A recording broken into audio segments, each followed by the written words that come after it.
Hello बच्चों, welcome to my channel. आज हम लोग क्लास 5 का गणित अध्याय है 1। अध्याय का नाम है संख्याओं का मेला। तो इस चैप्टर के सभी प्रश्नों का उत्तर बनाएंगे। प्रश्न है, क्या आप 3, 4 और 5 की सहायता से 3 अंकों की संख्याएं बना सकते हैं? अगर हाँ तो कितनी? तो एक संख्या यहाँ बना हुआ है 345। तो जब हम दूसरी संख्या बनाएंगे तो 300 और इसको उल्टा लिख देंगे तो 5 4 लिख देंगे, 5 4। अब देखिए, अब सैकड़ा में लिखेंगे 4 3 5 और फिर इसको उल्टा करके लिख देंगे। सैकड़ा का 4 रहने देंगे और 35 को उलट देंगे तो हो जाएगा 53। अब सैकड़ा में लिखेंगे 5। सैकड़ा में तो 3 2 बार लिख लिए, 4 2 बार लिख लिए, तो अब 5 लिखेंगे तो 5 3 4। और फिर सैकड़ा का 5 रहने देंगे और 34 को उल्टा कर देंगे तो हो जाएगा 43। तो कितना संख्या बन गया? 1 2 3 4 5 6 संख्या बन गया। अब कह रहा है इनमें सबसे बड़ी संख्या, ये 6 संख्या जो मेरे पास है इसमें सबसे बड़ी संख्या कौन है? तो सैकड़ा में सबसे अधिक देख रहे हैं 300 है, 400 है, 500 है, तो 500 ही अधिक होगा। अब है 534 और 543, तो दोनों में बड़ी कौन है? तो 543 बड़ी है, तो यहाँ लिख देंगे 543। अगला प्रश्न है, इनमें सबसे छोटी संख्या। अब ये जो 6 संख्या है मेरे पास, इनमें सबसे छोटी कौन सा है? तो यहाँ 300 400 500 है, तो सबसे छोटी तो 300 ही होगा। तो यहाँ है 345 और 354। तो 345 और 354 में 345 छोटी है, तो यहाँ लिखेंगे 345। अगला प्रश्न है, इन संख्याओं में आपने सबसे बड़ी एवं सबसे छोटी संख्या का कैसे पता लगाया?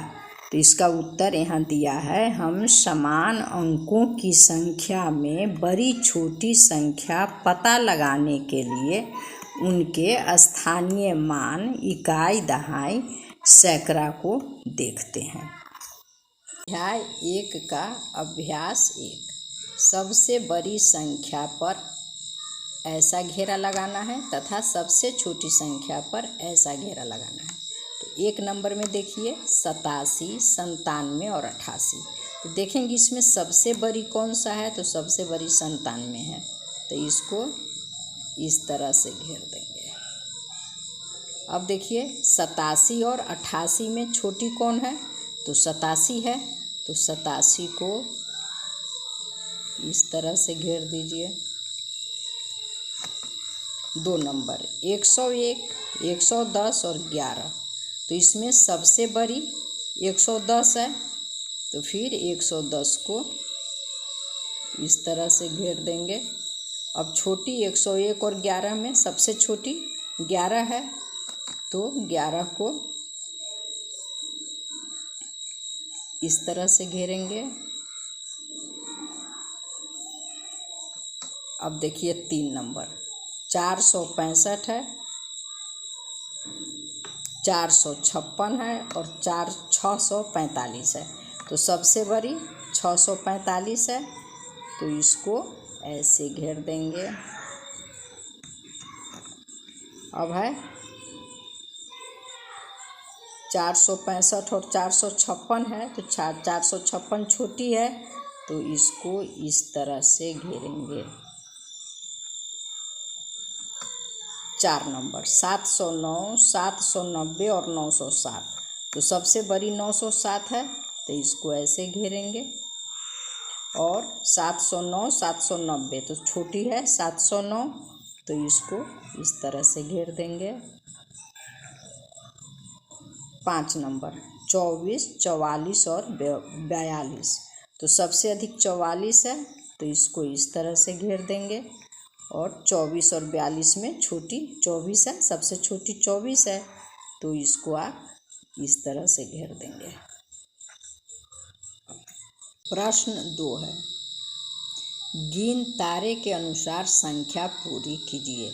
तो एक बना हुआ है, इकाई में देखिए 1 2 3 4, 4 है तो यहाँ लिख दिए 4। दहाई में 1 2 3 4 5 है तो यहाँ 5 लिखा है। सैकड़ा में 1 2 3 है तो यहाँ 3 लिखा है। तो 4 इकाई हो गया, 5 दहाई हो गया, 3 सैकड़ा हो गया। तो यहाँ लिख दिए 4 5 3, तो हो गया 354। उसी तरह से अब इसको बनाएंगे। तो इकाई में 1 है तो यहाँ इकाई में लिखेंगे 1। उसके बाद 1 2 है दहाई में, तो दहाई में लिख दीजिए 2। सैकड़ा में 1 2 3 4 5 है तो सैकड़ा में लिखेंगे 5।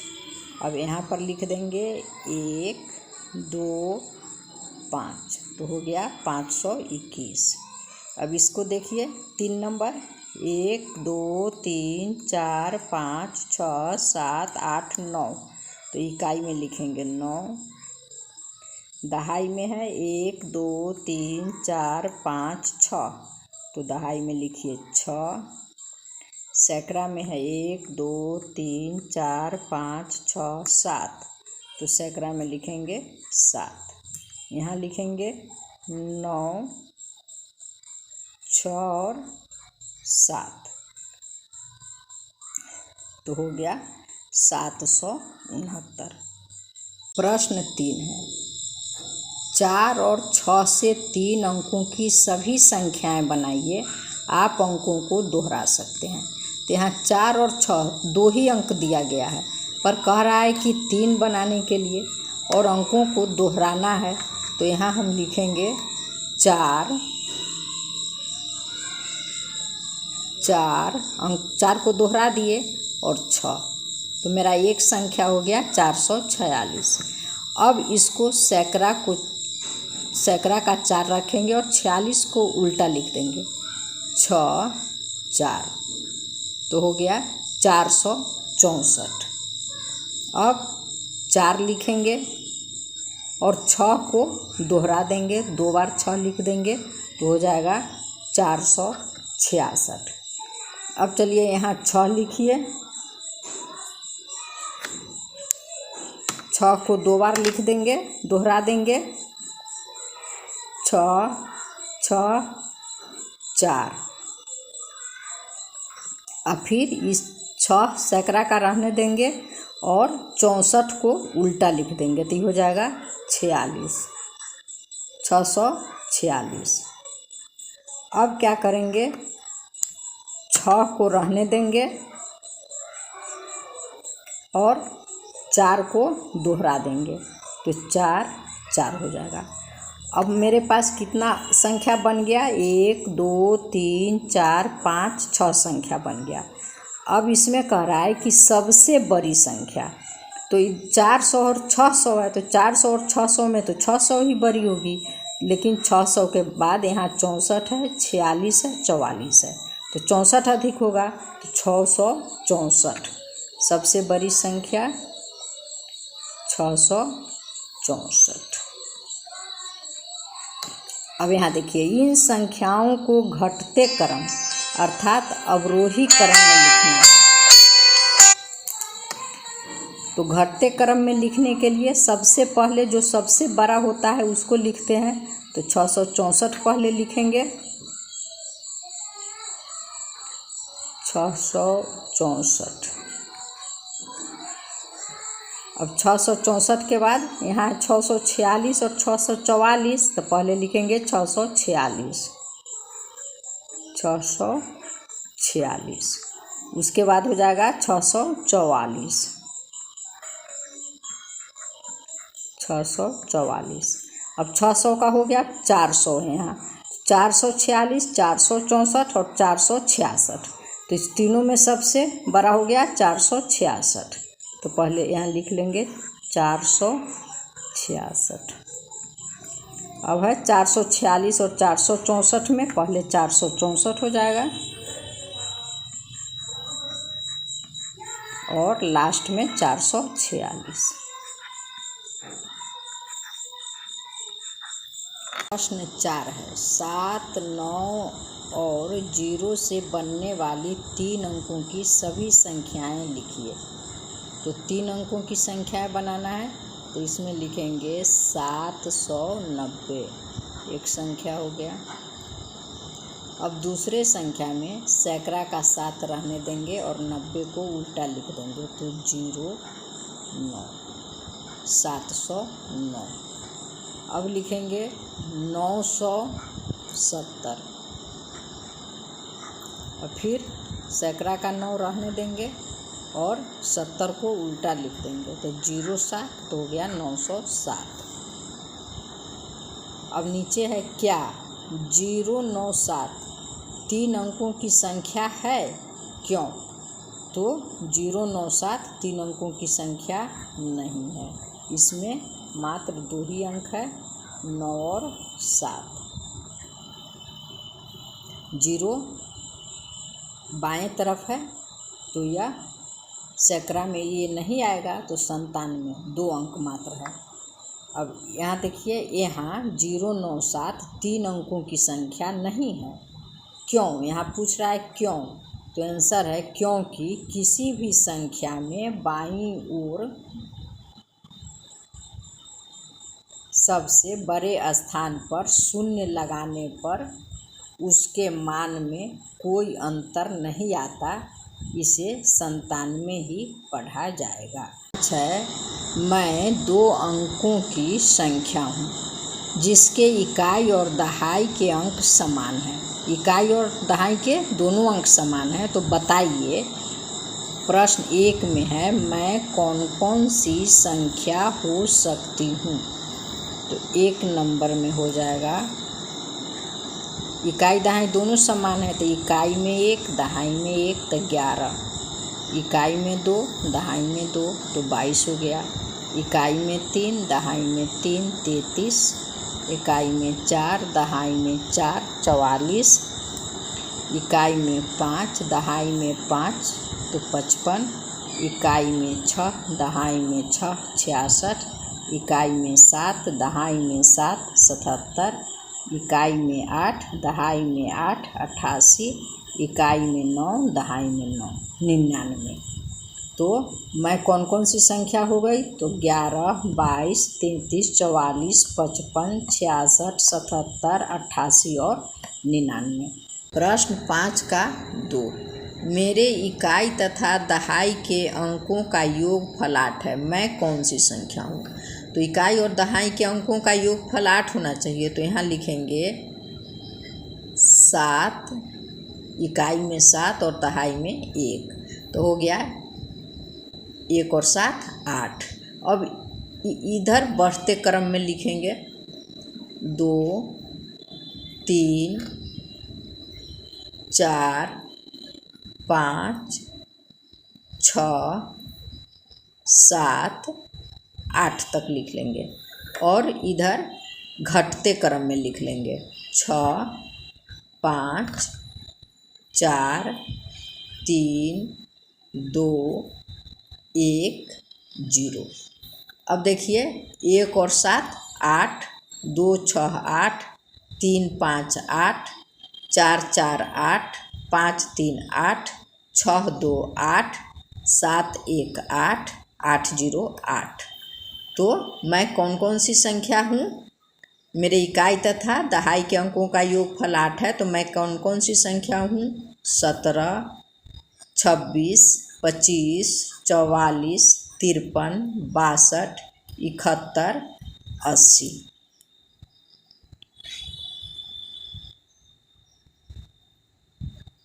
प्रश्न 5 का 3 मेरी इकाई तथा दहाई के अंकों का गुणनफल 9 है, मैं कौन सी संख्या हूँ? तो कितना में कितना से गुना हम करेंगे तो 9 आएगा, तो 3 में जब 3 से गुना करेंगे तो 3 3 दूना 6, 3 तिहाई 9 होता है। तो मैं कौन सी संख्या हूँ? तो मैं 33 हूँ। इसका उत्तर हो गया 3 का। मेरी इकाई तथा दहाई के अंकों का गुणनफल 9 है। मैं कौन सी संख्या हूँ? तो मैं 33 हूँ।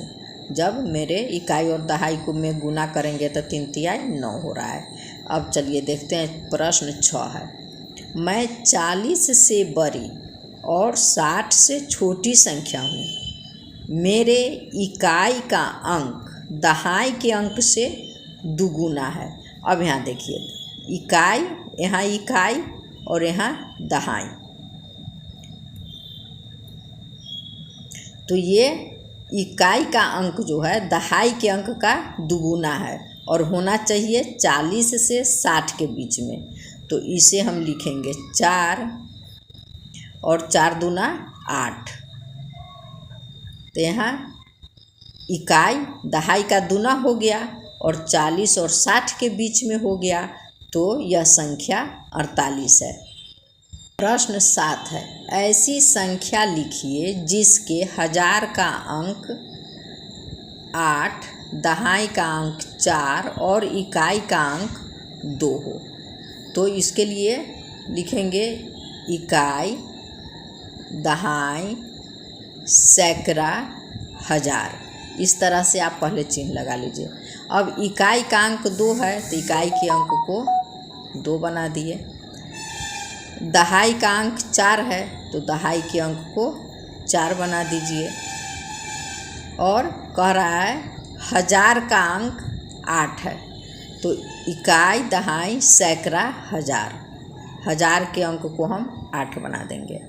सैकड़ा का अंक नहीं दिया है तो सैकड़ा का अंक 0 हो जाएगा। तो हो गया 8042। प्रश्न 8 है। 375 में इकाई और दहाई के अंकों को आपस में बदल दे तो कौन सी संख्या मिलेगी? दोनों संख्याओं का अंतर क्या होगा? यहाँ है 375। अब जब हम इसको कह रहा है कि इकाई और दहाई के अंकों को आपस में बदल देंगे, तो इकाई और दहाई के अंक को जब आपस में बदलेंगे तो यहाँ हो जाएगा 7 और यहाँ हो जाएगा 5। सैकड़ा का अंक वही रह जाएगा।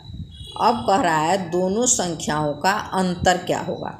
तो अंतर का मतलब होता है घटाव।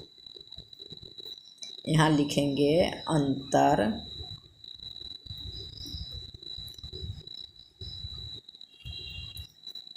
बराबर, अब इसे घटा कर लिख दीजिए। 15 में से 7 घटाएंगे तो हो जाएगा 8। ये हो गया 6, 6 में से 5 घटाए 1 और 3 में से 3 खत्म हो गया। तो मेरा उत्तर हो गया 18। यही इसका आंसर हो गया। प्रश्न 9 है। 400 से 500 के बीच की ऐसी संख्या लिखिए जिसके इकाई का अंक 3 और दहाई का अंक 5 हो। तो 400 से 500 के बीच में कह रहा है तो सैकड़ा का अंक हमको हमें 400 ही लिखना पड़ेगा। 400। अब है यहाँ इकाई और दहाई। तो इकाई का अंक 3 है तो इकाई में लिखेंगे 3 और दहाई का अंक 5 है तो दहाई में लिखेंगे 5। और 400 500 के बीच में लिखना है तो इसलिए सैकड़ा का अंक 4 लिखेंगे। यही आंसर हो गया। प्रश्न 10 है। मैं 2 अंकों की संख्या हूँ। मेरे अंकों का योगफल 7 है। बताइए मैं कौन कौन सी संख्या हूँ? तो अंकों का योग 7 है तो 1 और 6 जोड़ेंगे तो 7 हो जाएगा। अब फिर इसको बढ़ते क्रम में लिखेंगे 2, 3, 4, 5, 6, 7 और इसको घटते क्रम में लिखेंगे तो 6 के बाद 5, 4, 3, 2, 1, 0। अब जोड़ के देख लीजिए। 1 6 7, 2 5 7, 3 4 5, 4 3 7, सॉरी 3 4 7, 4 3 7, 5 2 7, 6 1 7, 7 0 7। तो अब यहाँ जो है मैं कौन कौन सी संख्या हूँ, तो मैं 16 हूँ, 25 हूँ, 34 हूँ, 43 हूँ, 52 हूँ, 61 हूँ, 70 हूँ। धन्यवाद बच्चों, फिर मिलेंगे अगले चैप्टर के साथ।